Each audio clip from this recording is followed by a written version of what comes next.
سب دیکھنے اور سننے والوں کی خدمت میں محبت برا سلام۔ ناظرین، بڑی تیزی کے ساتھ پوری دنیا کے سیاسی حالات تبدیل ہو رہے ہیں، اور آپ کو یہ پتہ ہونا چاہیے کہ سب کچھ امریکہ کے الیکشن کے بعد تبدیل ہوتا نظر آ رہا ہے۔ عرفان احمد خان صاحب ہمارے ساتھ ہے۔ خان صاحب، امریکہ نے تو اس وقت کھلبلی مچائی ہوئی، ہر طرف لوگوں کو سمجھ نہیں آ رہی، بڑے بڑے ممالک ہیں وہ بھی پریشان کر دیے ہیں۔ دیکھیں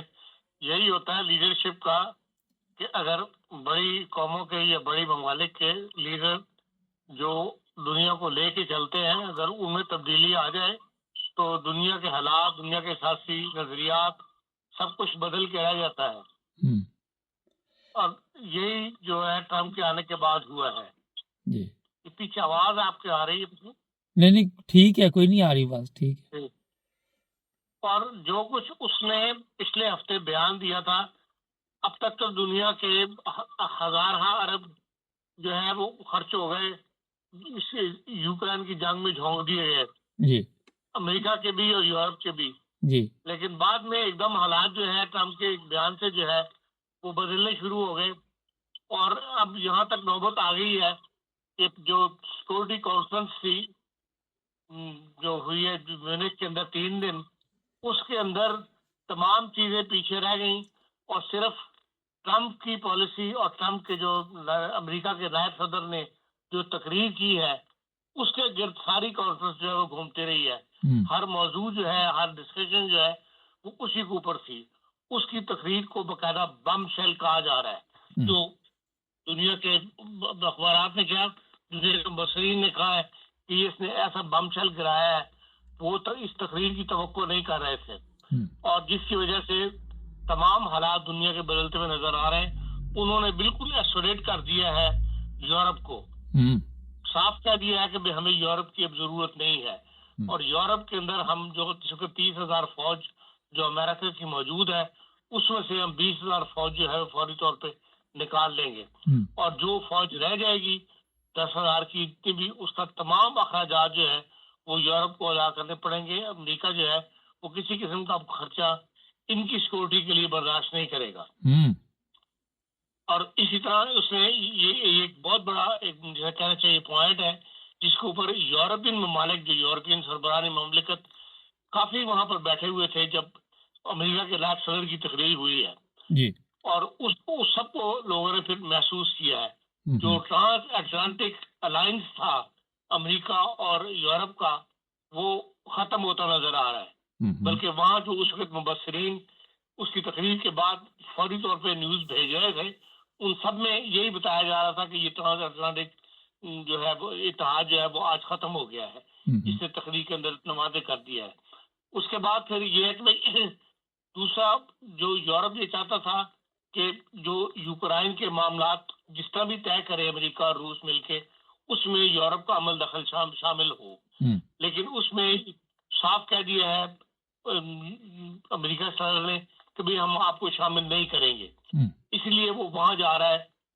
سعودی عرب کے اندر، وہاں پہ مذاکرات کرے گا، اور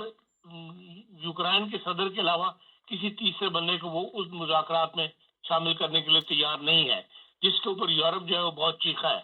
اور بہت جذبز ہوئی ہے یورپ کے اندر کہ بھئی یہ کب آتی اس کے لیے۔ اور ایک اشارہ انہوں نے یہ بھی دے دیا کہ سمر شروع ہونے پر جو نیٹو کی کانفرنس ہوگی، نیٹو ممالک کی جو کانفرنس ہوگی، اس کے اندر جو ہے وہ آپ کو بہت کچھ سننے کو ملے گا، یا جو نئی نیٹو کی پالیسی بنائی جائے گی وہ اس وقت آپ کے سامنے آ جائے گی، جس سے اور زیادہ یورپی ممالک جو ہیں وہ مایوس ہوئے ہیں۔ اس سوال کے اوپر کانفرنس کے اندر بہت زیادہ پریس نے سوال کیے ہیں، جو نیٹو کا اس وقت جنرل سیکرٹری ہے، وہ ہالینڈ کے سابق پرائم منسٹر ہیں، ان سے کہ بھئی یہ آپ کے اوپر ذمہ داری ڈالی جا رہی ہے، تو انہوں نے یہی کہا کہ میں ایک درمیان کا رستہ، جو سیاسی جواب ہوتا ہے کہ امریکہ اور یورپ کے درمیان جو ہے وہ کوئی رستہ پیدا کرنے کی کوشش کروں گا کہ حالات اس تک نہ ہو کہ ہمیں ایسولیٹ کر دیا جائے اور بالکل ہی نیٹو کی ضرورت جو ہے وہ باقی نہ رہے۔ تو بہرحال اب یہ نظر آ گیا ہے کہ یورپ کو اپنی دفاع خود کرنا ہوگا، ہر ملک کو اپنی آرمی خود تیار کرنی ہوگی، اپنے دفاع کے لیے باقاعدہ ایک فوج کا نظام جو ہے جس سے یہ اب تک بچے ہوئے تھے امریکہ کی وجہ سے، وہ ان کو کھڑا کرنا پڑے گا، اور اس کے لیے اشارے دے بھی دیے ہیں امریکہ کے نائب صدر نے اپنی تقریر کے اندر۔ مبصرین یہ کہہ رہے ہیں کہ بھئی شاید جو چائنا ہے اس کے اوپر تائیوان جو ہے وہ امریکہ اگلے 4-5 سال کے اندر شاید تائیوان پر قبضہ کرنا یہ تو نہیں قبضہ کرنا چاہتا، ان کا خیال یہ ہے کہ چائنا جو ہے وہ تائیوان کے اوپر قبضہ کر لے گا آئندہ 4-5 سال کے اندر، اور اس کے لیے امریکہ کو دنیا کی حمایت کی ضرورت پڑے گی اگر وہ چائنا سے لڑنا چاہتا ہے۔ خود اتنی دور بیٹھ کے اکیلا شاید وہ نہ لڑ سکے، اور اسی لیے وہ رشیا کے ساتھ اپنے تعلقات کو ٹھیک کر رہا ہے، کیونکہ رشیا اور چائنا کے تعلقات جو ہے اس وقت بہت اچھی سٹیج کے اوپر ہیں ہر لحاظ سے، تو وہ اس کوشش میں ہے کہ وہ اس چائنا کو روک سکے کہ وہ تائیوان کے اوپر آگے حملہ نہ کرے، اور اگر تائیوان کے اوپر چائنا قبضہ کرتا ہے تو امریکہ کو پھر یورپ کی ضرورت پڑے گی، اور اس کے لیے یہ دروازہ یورپ کو کھلا، امریکہ کو کھلا رکھنا چاہیے۔ لیکن ٹرمپ کے بارے میں یہی کہا جا رہا ہے کہ وہ جو بھی قدم اٹھاتا ہے وہ اس کی ایک ذاتی سوچ ہوتی ہے، اور وہ اس معاملے میں اتنا مشورے کا پابند نہیں ہے یا اتنی کانگریس یا سینٹ کی طرف دیکھ کر وہ چلنے کا عادی نظر نہیں آتا۔ لیکن اس وقت کی صورتحال میں انہوں نے یورپ کو جو ہے بالکل علیحدہ کر دیا ہے امریکہ نے، جس کے لیے یورپ کے لیے ایک فکر مندی کی بات ہے بغیر عالمی رہنماؤں کے۔ اب یہ تو وقت بتائے گا کہ بھئی کس حد تک وہ ان معاملات کو یورپ جو ہے وہ سنبھالتا ہے۔ جی ہاں سر، 10,000 فوج یہاں رہے گی، اس کے اخراجات یورپ برداشت کرے گا، تو یورپ اپنی فوج چلے بنا لے گا، لیکن یہ چیزیں انہوں نے پہلے کیوں نہیں سوچی؟ ایک دم امریکہ نے آنکھیں پھیر لی ہے، یوکرائن سے بھی، یورپ سے بھی، اور بھی ممالک سے۔ دیکھیں، بندہ سوچتا نہیں ہے کہ بھئی اس طرح ایک دم ملک جو ہے بندہ بدلنے سے تمام نظریات یا پورے معاہدات جو ہے وہ بدل کے رہ جائیں گے۔ جو نیٹو ہے وہ باہر بنائی اسی لیے گئی تھی یورپ کے دفاع کے لیے، لیکن اب یہ ہے کہ ایک دم بندہ ایسا آ گیا جس نے سب کچھ بدل کے رکھ دیا،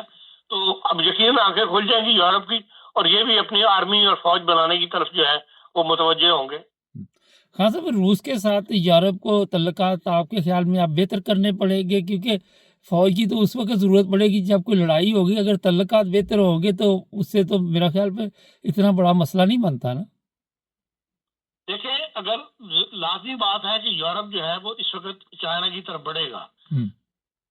اپنے تمام معاملات کے لیے، ٹریڈ ویسے ہی اس کی چائنا کے ساتھ بہت زیادہ ان کا ہوتا ہے،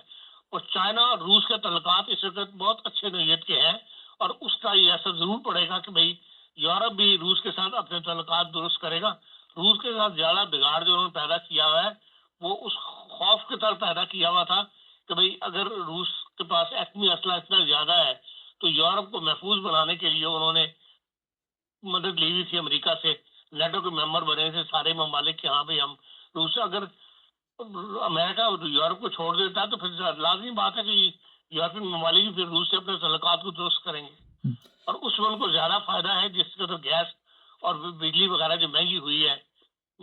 روس کے ساتھ تعلقات خراب کرنے سے، پھر یوکرائن کی جنگ سے جو نقصان پہنچا ہے، جو دنیا کی سب سے بڑی پیداوار کرتا ہے اناج کی، وہ تو یوکرائن ہی ہے جس نے سارے یورپ کو پرائسوں کو ہلا کے رکھ دیا، تو لازم پھر وہ تعلقات کو ٹھیک کریں گے روس کے ساتھ۔ نیٹو کا کیا مستقبل آپ دیکھ رہی ہیں؟ اگر امریکہ کہہ دیتا ہے جی میں اس کے ساتھ نہیں چل سکتا، یا کوئی سارے اخراجات پھر یورپ پہ ڈالے، تو کیا دیکھ رہے ہیں آپ؟ دیکھیں، نیٹو ختم نہیں ہو سکتی،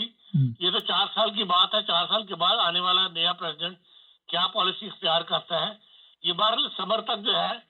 تو جو انہوں نے کہا ہے سمر سے شروع ہونے سے پہلے ہم ایک سمٹ کریں گے نیٹو کا، تو اب یہ دیکھتے ہیں کہ یہ سمٹ ہوتا کہاں ہے۔ عام طور پہ تو یورپین ممالک کے اندر نیٹو کے سمٹ ہوتے ہیں، زیادہ تر جرمنی میں ہوتے ہیں، تو یہ کہاں نیٹو کا سمٹ کرتے ہیں اور اس میں کیا پالیسی جو ہے وہ واضح کی جاتی ہے۔ خان صاحب، یورپ کے اتنے ممالک ہیں، کوئی 30 کے قریب میرا خیال ہو چکی ہے،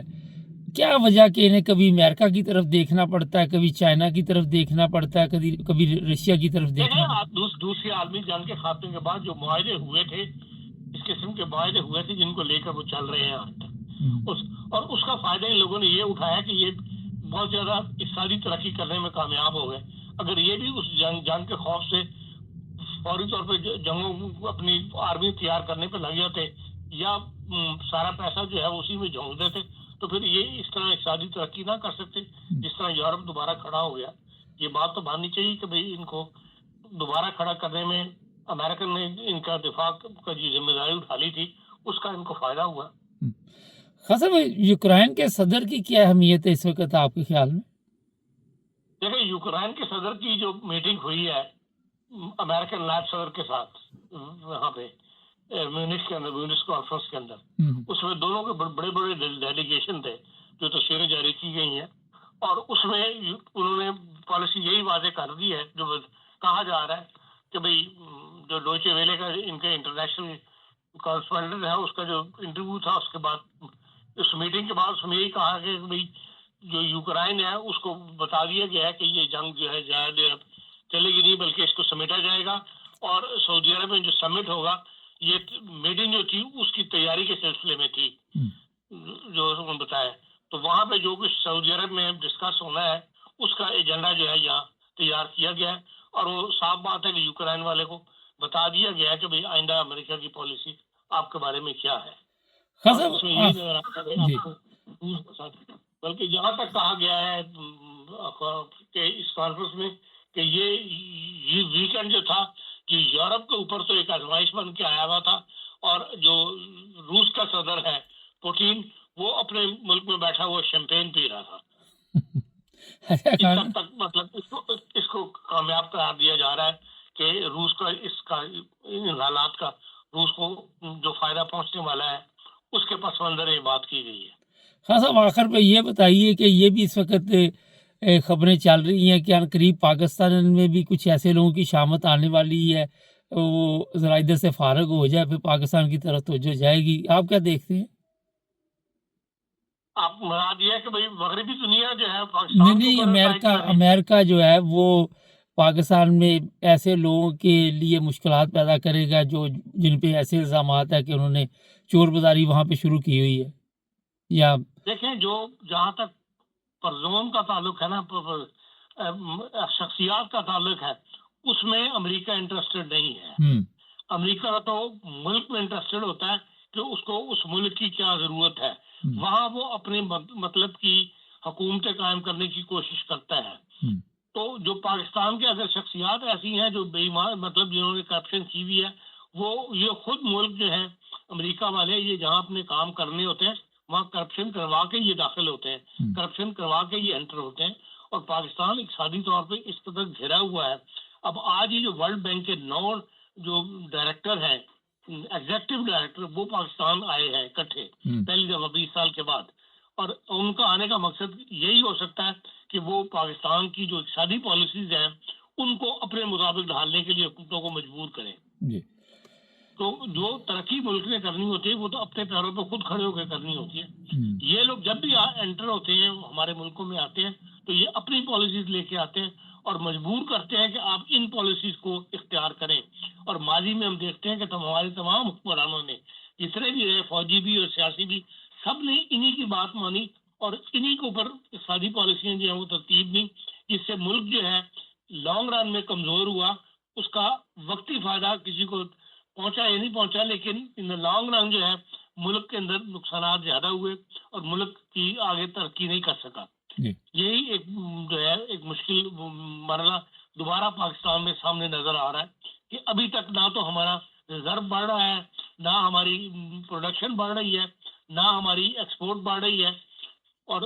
مشکل حالات جو ہیں ان سے پاکستان نہیں نکل رہا. جی بہت شکریہ خان صاحب. ناظرین میں کئی پروگراموں میں بتاتا رہتا ہوں کہ جب تک آپ اپنے پاؤں پہ نہیں کھڑے ہوتے آج یورپ دیکھ لیں اور جب دوسروں کی طرف نظر ہوتی ہے اور ایک دم امریکہ نے نظریں پھیر لی یوکرائن سے بھی ملک تباہ ہو گیا. ابھی تو شکر کرے یورپ بچ گیا ہے ورنہ اگر 4 سال اور امریکہ کی گورنمنٹ رہتی اور پھر یورپ کو بھی اسی حال میں چھوڑ دیتے تو کیا بننا تھا. یہاں جو دہشت یہاں پہ پڑی ہوئی تھی لوگوں کے دلوں میں کوئی سامان ڈال رہا ہے 4 ماہ کا کوئی 3 ماہ کا کوئی 3 دن کا کوئی 2 دن کا تو میرا خیال ہے کہ اتنا کچھ ہونا چاہیے کہ کسی کے ساتھ پنگا لینا ہو تو پتہ ہو کہ میں اس قابل ہوں، ورنہ پنگا نہ لیں، خاموشی کے ساتھ چلتے رہے۔ چینل کو سبسکرائب